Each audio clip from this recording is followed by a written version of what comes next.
Buenas, ¿cómo están? ¿Cómo les va? Bienvenidos otro miércoles de Fogón virtual. Este Fogón que ahora tiene que ver con el pensamiento transpersonal. Hoy nos toca hablar de la sombra. En realidad vamos a hablar de el proceso de individuación, el arquetipo de la máscara, la esencia, la sombra, pero bueno, vamos a intentar hacer hincapié sobre la sombra. El arquetipo de la máscara, la esencia. Estamos probando audio y vamos a invitar a algunas personas a que se sumen porque, recuerden, sobre todo si están escuchando o viendo esto grabado, que lo que hacemos es transmitir en vivo todos los miércoles a las 10 de la noche, más o menos hasta las 10:30, y después la seguimos por Zoom. Así que bueno, si les interesa, a los que están escuchando esto grabado, digo, ¿no? Sumarse, pueden escribirme, van a encontrar mi WhatsApp al pie de los videos, en las redes, en el perfil, y me piden el enlace para sumarse al Zoom. Por otro lado, los vivos, bueno, como sabrán, los pueden ver grabados. Así que bueno, también podés escucharlo por podcast en Spotify y están subidos estos y otros ciclos de fogones en todas las redes, Facebook, Instagram y YouTube. También tenés un montón de info directamente. Si querés encontrar todo ordenadito, te vas a www.transpersonales.com y ahí encontrás todo. Además, tenés clases gratis de los cursos que yo ofrezco: tarot, astrología, pensamiento transpersonal, teoría junguiana, interpretación de sueños, etc. Así que, bueno, como les decía, hoy nos convoca la sombra, el proceso de individuación. Tendríamos que empezar por algunas definiciones previas. ¿Qué es el proceso de individuación? Bueno, Jung habla de ese proceso y para empezar diríamos que es cómo yo me voy convirtiendo en lo más auténtico de mí, cómo se va desplegando lo esencial en mí, cómo puedo despertar lo no condicionado, cómo ir descondicionándome. La evolución de conciencia, de alguna manera, si queremos lavarlo un poco del tanto concepto más bien junguiano. Pero Jung lo llama proceso de individuación. Etimológicamente, individuarse es lo que no se puede dividir. Es un proceso psíquico, espiritual, que tiene que ver con reconocernos, es decir, volvernos a conocer, convertirnos en eso que traíamos cuando nacimos y que lo perdimos. ¿Por qué? Porque nos dividimos. Entonces, este proceso de individuación lo que hace es unir lo que hemos dividido. ¿Qué dividimos nosotros en nosotros mismos? Bueno, es como si fuera un cristal partido, ¿no? Lo transpersonal va a decir tenemos muchos yoes que nos habitan. De esto hablábamos un poco cuando hablábamos de arquetipos, de complejos. Entonces, hay algunos que están más cerca de la conciencia, otros más lejanos, que se convierten en complejos y nos poseen y de pronto nos manejan, como decíamos. Bueno, identificar todo eso que está dividido en partes y volver a unirlo es el proceso de individuación, es decir, completarse, volverse entero. Entonces, hay tres conceptos que podríamos llamar arquetipos o podríamos llamar complejos que intervienen en esta dinámica, y esto que yo les estoy diciendo es una forma de explicarlo, ¿no? No es la única, es una manera de entenderlo que tiene que ver con la interacción entre lo que yo soy en esencia, podríamos decir lo que yo traigo cuando nazco, que se expresa de forma espontánea, que Jung va a llamar el sí mismo, o el self, o algunos autores han llamado el ser esencial, ¿no? Lo esencial en nosotros. Que ahora vamos a explicar bien qué es. Yo ahora les quiero explicar que esto que somos, a esto que somos le sucede algo. Conforme nos vamos educando, culturizando, viviendo ciertas experiencias, hay aspectos esenciales que yo expreso que van a ser identificados por el ego, en una dinámica donde se va este ego generando desde esta esencia, porque esta es la manera en que tiene de desarrollarse, y va a identificar que no convienen, no sirven, no son buenos, no son aceptables. Yo no, a nivel biológico no puedo sobrevivir si los expreso en el sistema al que pertenezco, en la cultura a la que nazco. Hay cosas que nacen de forma espontánea y yo digo, no, esto no lo voy a expresar, ¿no? Y comienzo a percibirlo incluso como algo negativo. Esto en los primeros años de vida, mamá me reta, me dice no o no le gusta, y a su vez refuerzo un comportamiento por otro lado, que bien cuando haces esto, que bien cuando haces aquello. En esa dinámica, eso que no me permito expresar, lo coloco en la sombra. que es este segundo arquetipo, la esencia, lo que se expresa naturalmente, a esta instancia lo vamos a expresar así, la sombra, que es lo que no me permito expresar, y por oposición a la sombra, lo que sí me permito expresar, que va a ser la máscara o la persona, que va a constituir de alguna manera mi personalidad, la forma frente a la que me muestro a los demás. De alguna manera es el revestimiento del yo, si se quiere, del yo consciente, de aquello de lo que me doy cuenta. Entonces, individuarse es desprender de la esencia ciertas cualidades, vamos a decirlos así, identificarme con algunas construyendo la máscara, desidentificarme de otras construyendo la sombra.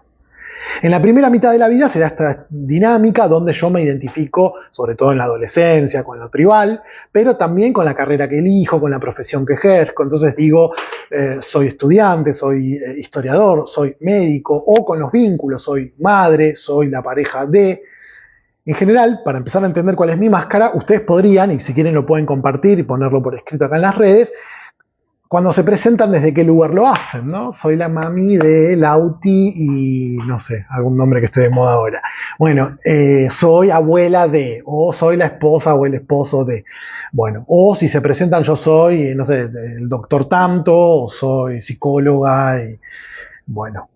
Eso para que empiecen a pescarse ustedes. En la segunda mitad de la vida, a partir de lo que podríamos llamar la crisis de la mitad de la vida, vuelve a pulsar esto esencial que se expresaba inicialmente y quiere salir. Entonces, como está en sombra, yo no voy a permitir que salga porque lo voy a percibir como algo negativo. Entonces, va a pulsar y es general a través del conflicto, de la crisis, que voy a poder expresar eso que no me venía permitiendo. Y no me va a gustar, al ego no le va a gustar. Primero que no lo entiende como propio, se desidentificó. Luego que le produce rechazo, porque tanto tiempo guardándolo para que no se exprese, cuando viene, no viene como una virtud, no viene como algo deseable, ¿no? Sino que viene como un monstruo. Y ahí, bueno, vamos a trabajar la idea de sombra. Entonces, el proceso de individuación tiene una primera parte, que es la diferenciación, donde se da esta dinámica de identificarse con algo y poner en sombra otras cosas, y diferenciarme del resto, bien de la adolescencia. Esto empieza a generarse en la infancia, pero en la adolescencia está muy claro cómo nos ponemos símbolos tribales que me hacen pertenecer y, por otro lado, excluyen al otro, típico de la adolescencia. Bien, el sí mismo, esto que Jung llama sí mismo, elige este nombre para desproveerlo de toda connotación teológica, pero toda cultura ha hablado de algo divino en nosotros, algo inmaterial, algo incluso que le da vida a la materia, y podríamos decir que los egipcios han hablado del Ba, que los griegos y los romanos han hablado del daemón, que las culturas originarias tienen de pronto sus animales totémicos, el Ba de los egipcios, que es como una parte del alma que se desprende y vuelve, ¿no? Tenía varias partes, lo de los egipcios es muy interesante. Jung habla, por ejemplo, en realidad no Jung, Marie-Louise von Franz habla de los Nazcapi, que es una tribu que todavía vive como cazadora-recolectora en el norte del continente americano, y ellos hablan del Misteapo o del gran hombre. Ellos dicen que los habita un gran hombre, que les hablan los sueños. Entonces ellos tienen como tarea contarse los sueños, no necesariamente interpretárselos. Entonces, al despertar, relatan el sueño. Y en esos sueños hay una sabiduría que no les transmite ni el padre ni los abuelos. De pronto entran en contacto, según dicen los antropólogos, con contenidos que no sabemos de dónde vienen. Bueno, serían de esta porción en nosotros, del centro de nuestro psiquismo, que es el sí mismo. Si volvemos a los encuentros anteriores, decíamos, el yo, el ego, que se desprende del sí mismo, se convierte en el centro de la conciencia, de aquello de lo que me doy cuenta. Pero se sobreidentifica y se cree que es el centro del psiquismo todo, cuando en realidad el centro es este sí mismo, del que nos han hablado numerosas tradiciones de sabiduría. Bueno, el proceso de individuación implica que el yo trabaje en equipo o el ego trabaje en equipo con el sí mismo. Ya deje de creerse el centro del psiquismo. Esto es lo que se llama relación ego-self. El self es el centro que guía y que ordena y que va apareciendo en distintos momentos de nuestra vida, y el ego es el que lo ejecuta de alguna manera. ¿Mm? La función del ego en la psique es proporcionarle luz al psiquismo. Marie-Louise von Franz dice, eso que está en la esencia es como si fuera un don, es como si yo tuviera oído absoluto. Si no fuera por el ego, si no fuera porque la posibilidad de moverme, ¿no?, en sociedad, en este plano, en lo material, no podría, si yo no tengo conciencia de que tengo un don, oído absoluto, no voy a procurarme los medios para poder de pronto aprender a tocar una guitarra, componer o lo que fuere. En ese sentido, el ego es necesario, es parte de esta dinámica psíquica que tenemos, es del modo en que el psiquismo se estructura según la teoría de Jung. Entonces, tiene que haber una relación. Ojo con estas culturas que dicen, bueno, hay que aniquilar el ego. Lo que están queriendo decir en todo caso es, bueno, el ego va a dejar de creerse el centro de la psique y va a ser el ejecutor de aquello que pulsa desde la esencia. En general, las metáforas que se utilizan para hablar de este proceso de individuación y de la relación entre el ego, el self, la máscara, la sombra, es la de la semilla y el árbol. De alguna manera, el self es una semilla, pero no es un árbol. Sin embargo, en la semilla está el árbol. El proceso de individuación es ese despliegue, es la semilla brotando y llegando a convertirse en árbol. Por eso se usa mucho esa analogía en el pensamiento de Jung, en la teoría de Jung. ¿Puedo colaborar con mi proceso de individuación? Si yo no sé que existe un proceso de individuación, ¿me individuo? Sería una pregunta. Sí, en mayor, en menor medida. Cuanto más conciencia hay, y finalmente a veces hablamos de la ampliación de conciencia como algo místico, pero ampliar la conciencia implica incorporar contenidos al plano consciente, poder decir de esto doy cuenta, esto lo percibo y lo proceso. Entonces, lo que puedo hacer es 3 cosas, dice Marie-Louise von Franz, ¿no? Despejar el camino, reconocer la inutilidad de lo útil, la inutilidad de lo útil, y dice rendirnos conscientemente al poder del inconsciente. No se trata de tomar alguna sustancia y viajar al mundo de lo inconsciente, no, tiene que haber ego en ese viaje. Tiene que haber una conciencia de que estoy con el contenido inconsciente. Por eso dice rendirme conscientemente al poder del inconsciente.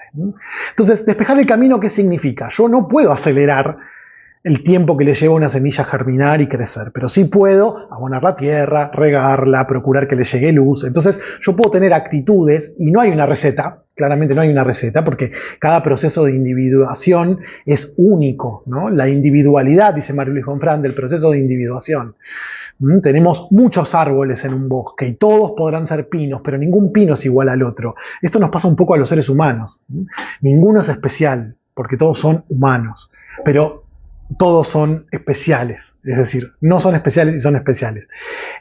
Por eso se suele criticar la teoría junguiana, ¿no? Si no hay un método, no puedo tipologizar y encasillar, por más que Jung haya trabajado con la teoría de los tipos psicológicos, no, es un arte. La física, dice Marie-Louise von Franz, explica lo observable. La explicación de lo psíquico siempre es como mucho una pintura honrada de lo que lo psíquico es. Y esto a veces pensamos que la ciencia es más rígida, es más dura, es más contundente, pero es verdad, y lo decíamos en el encuentro de sincronicidad, que cualquier científico debe aceptar que no sabe lo que es la luz. A veces es materia, a veces es energía. Me podrán decir, la materia es energía. Bueno, ¿no? Es una discusión. Entonces, si bien se le critica esto al pensamiento de Jung, a su teoría, uno podría decir que, bueno, despejar el camino, reconocer la inutilidad de lo útil. Yo acá quizás esta semana subo un cuento chino muy lindo que habla sobre la inutilidad de lo inútil, ¿no? Pero bueno, no la puedo compartir acá en el vivo. Y rendirme conscientemente frente al poder de lo inconsciente. Escuchar esa famosa voz interior de la que nos habla en las tradiciones de sabiduría, que muchas veces aparece en los sueños, que hay gente que la escucha literalmente, o que puede aparecer a través de sincronicidades, de actos creativos, expresarse artísticamente. Y Marie-Louise von Franz dice corrernos del deber ser, del deber hacer, de lo que nos digan que está bien, que está mal, que es justo, tomar decisiones libres y placenteras, algo que en la cultura en la que estamos inmersos nos resulta difícil, ¿no? En esa libertad, en aquello que me genera placer, se está expresando, de alguna manera, lo esencial en mí. Eso es la manera en que yo puedo propiciar este proceso de individuación, que lo puedo pensar como una espiral. Lo digo ahora porque está al final, pero no voy a llegar. Cada vuelta de espiral es una vuelta más de esa ampliación de conciencia. Y hay espirales que tienen vueltas amplias, otras que son más condensadas. Cada persona es única, la espiral de cada persona es único. A veces las vueltas son muy angostas, otras son muy anchas, son irregulares. La forma en que yo voy evolucionando. ¿Y por qué una espiral? Porque a veces sentimos que repetimos patrones de conducta y esa idea es circular, vuelvo a hacer lo mismo. Si en vez de pensarlo como un círculo, lo pienso como una espiral, yo voy ampliando esas vueltas, no paso por el mismo lugar que antes, no cometo el mismo error. Puede presentarse la misma temática, pero yo soy otro, estoy en otra vuelta de espiral, puedo experimentar algo que antes no en función a esa temática, puedo ver algo que antes no veía en función a esa temática. O puedo incluso no volver a repetirlo. Pero bueno, el encuentro de hoy era la sombra, miren, ya pasaron 15 minutos, la mitad del vivo, pero tienen que entender que nos individuamos, que hay una esencia y que hay una máscara. Este es el otro arquetipo que interviene, lo esencial y la máscara o persona o personalidad. Es aquellos aspectos con los que me he identificado. Esto ya viene en la niñez, de alguna manera. Los escondo porque percibo que no son buenos. Y acá puedo... al esconder, refuerzo otros. Entonces, si continuamente me estaban diciendo qué bien, cómo aprendió a atarse los cordones solo, qué bien se arregla sin que pedirle ayuda a mamá, o se prepara la merienda solo, ¿no? Entonces, ¿qué escucha? Que si puede todo, mamá lo quiere. Entonces, sobreidentifica, construye una máscara con una personalidad autosuficiente que probablemente, como arquetipo que uno puede tomar, va a tener esta gama que decimos que tiene la teoría junguiana, ¿no? Los ambos polos, lo luminoso, que bien esta persona puede, es autosuficiente, pero el otro polo es no pedir ayuda, no pedir asistencia, o peor, no dejarse ayudar, ¿no? Quemarse la cabeza, lastimarse el cuerpo por hacer cosas que van más allá de lo que en verdad no es que no pueda, sino que qué precios paga por poder hacer eso, ¿no? Entonces ahí tenemos los dos polos. ¿Qué le va a pasar a él? Y acá viene el otro arquetipo, que es justamente y diametralmente opuesto a la máscara, la sombra. Si mi máscara tiene que ver con la autosuficiencia, el pedir ayuda va a estar puesto en sombra. Y yo no voy a ver qué bárbaro, esta persona sabe delegar, esta persona puede pedir ayuda. Lo que percibo de alguna manera es que no me van a querer, que soy un inútil, que no sirvo, ¿cómo puede ser que no pueda solo? Iluminar esos aspectos en sombra implicarían poder ver el no podés con el mirá cómo delega y organiza todo. Y en la sombra, este arquetipo podemos, que es, digamos, ¿no? un espacio en el psiquismo donde van esos contenidos que no son aceptados por el ego. Es decir, la sombra es constituida. No podría decir que la sombra es el arquetipo que pertenece al inconsciente colectivo y que el complejo de la sombra está cargado de todos los otros complejos o de los aspectos oscuros de los arquetipos. Y la forma en que se configura, esto es difícil de explicar, es particular en cada uno, tienen que entender cómo están constituidos estos complejos. Entonces, voy a poner otro ejemplo diametralmente opuesto, porque en la sombra también hay cosas luminosas, bellas. Pero mientras están en la sombra, yo las percibo como negativas. Entonces, una persona muy amorosa, que ha demostrado desde chiquito su cariño, su amor, y lo que recibe es abuso en relación a su predisposición, su atención, su cariño, frialdad cuando expresa el amor, puede identificar eso como vulnerabilidad y dolor. Entonces, en la sombra, ¿qué coloco? Coloco mi amorosidad. Y probablemente la máscara sea lo opuesto, una persona fría, distante, en exceso respetuosa, con dificultad para conectar con su mundo emocional. ¿Por qué? Porque no ve amorosidad cuando demuestra amor, ve debilidad, ve la posibilidad de que lo lastimen, ve dolor, habría que ver el caso. Entonces fíjense cómo, y esto vamos a hablar en el próximo encuentro, porque este proceso de individuación, donde hay una máscara, una esencia, una sombra, y yo voy a la sombra a buscar ese aspecto que rechazo, tiene que ver con el viaje del héroe, que es el tema del próximo encuentro. El héroe, cuando llega a ese lugar oscuro, que sería la sombra en términos junguianos, hay un monstruo que vencer. Y en realidad ese monstruo, que se presenta como adverso, como lo rechazo, no lo acepto, es un aspecto mío que está transfigurado, que no lo puedo ver como algo luminoso. Por eso es que en general la sombra produce rechazo. Por ejemplo, en los sueños, bastante típico, aparecen personajes que me producen miedo. En general son oscuros, tienen que ver con la sombra, son difusos, pueden ser animales, pero finalmente va a depender más bien del repertorio simbólico del soñante. Pero todos hemos soñado que alguien nos ha querido atacar o nos ha perseguido y nos costaba huir. Siempre eso, de lo que huimos en los sueños, está bueno empezar a pensarlo como la sombra, a ver si tiene que ver con algún aspecto que quiere comunicarse conmigo, que es propio, que es personal, y del que yo escapo. Entonces, si yo me pudiera dar vuelta en el sueño y dialogar con ese ente oscuro que me persigue, seguramente sería un aspecto que me está diciendo: necesito salir a la conciencia, porque me necesitas para completarte, me necesitas para ser completo, para evolucionar, para crecer, para ampliar la conciencia. El drama está en que lo percibo como algo negativo. Si ustedes quieren, y esto es lo que vamos a trabajar hoy en el Zoom, así que los que vayan a estar en el Zoom y estén viendo esto ahora, vayan pensándolo, es otra forma de entenderlo, es pensando en alguien, y esto lo dice así, tal cual lo voy a decir yo ahora, María Luis Bonfrance en una entrevista: agarren un pequeño papelito, dice, y anoten 3 características de esas personas que los irriten. Y fíjense qué tiene que ver con vos.